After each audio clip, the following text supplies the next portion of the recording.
नमस्ते बच्चों। आज हम हिंदी व्याकरण के बहुत ही प्रमुख अध्याय पढ़ने वाले हैं, जिसका नाम है श्रुति समविनार्थक शब्द। सबसे पहले तो हमें इसका अर्थ समझना है कि इसका अर्थ क्या होता है। श्रुति का मतलब है सुनना, सम का मतलब है समान, भिन्न का मतलब है अलग, अर्थ का मतलब है मतलब।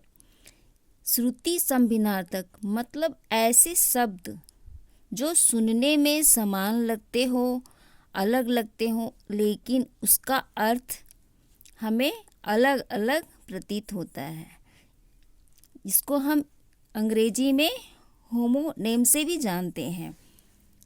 ऐसे शब्द जो सुनने में समान हो परंतु अर्थ की दृष्टि से भिन्न हो, श्रुति समभिन्नार्थक शब्द कहलाते हैं।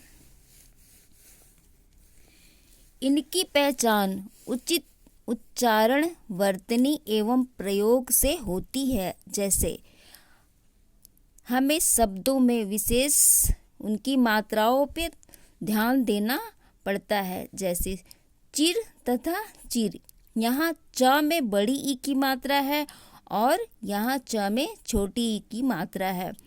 इसका ही अर्थ हमें समझना है। ये दोनों शब्द उच्चारण, वर्तनी एवं अर्थ की दृष्टि से भिन्न हैं, परंतु यदि कोई उचित उच्चारण न करे अथवा उचित स्थान पर उचित शब्द का प्रयोग न करे तो अर्थ का अनर्थ हो जाता है। चिर, च में बड़ी ई की मात्रा चिर का अर्थ वस्त्र या कपड़ा होता है तथा च में छोटी ई लगा देने से इसका अर्थ पुराना हो जाता है। बस एक मात्राओं का ही अंतर है और अर्थ ही बदल जाते हैं। इसी प्रकार चिता और चिंता, इन दोनों में एकमात्र एक अनुस्वार विंदी का ही फर्क है, पर सुनने में समान लगते हैं, लेकिन इनका अर्थ बहुत ही अलग है। अब आगे हम देखते हैं कई ऐसे शब्द जिनके अर्थ अलग हैं। अली, अ ल में छोटी की मात्रा भंवरा या भौरा। अली, अ ल में बड़ी ई की मात्रा अली, इसका मतलब हो गया सखी, मित्र। अंक, गोद, अंग, शरीर का एक हिस्सा। अंतर, हृदय, अंदर, भीतर। अवधि, छोटी ई की मात्रा समय सीमा। अवधि, बड़ी ई की मात्रा बोली। कली, छोटी ई की मात्रा कलयुग। कली, बड़ी ई की मात्रा अधखिला फूल। आदि, आरंभ या शुरुआत।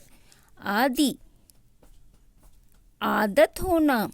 आधी, मानसिक रोग। आधी, बड़ी ई की मात्रा आधा हिस्सा। अनल, आग, अनिल, न में छोटी की मात्रा हवा।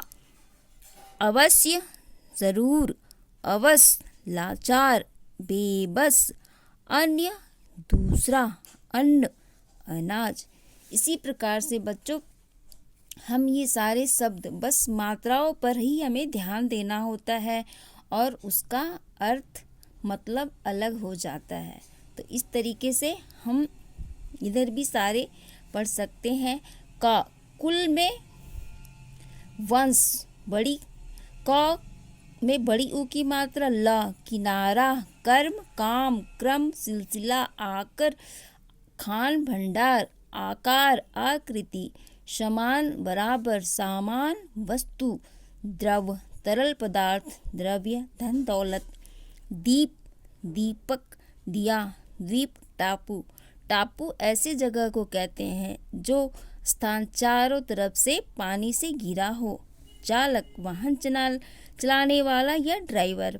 चालाक, चतुर, चर्म, चमड़ा, चरम, अंतिम, प्रकार, भेद, ढंग, प्राकार, चार दीवारी, ग्रह, नक्षत्र, गृह, घर। तो इस तरीके से हमें अपने उच्चारण पर विशेष ध्यान देना होता है।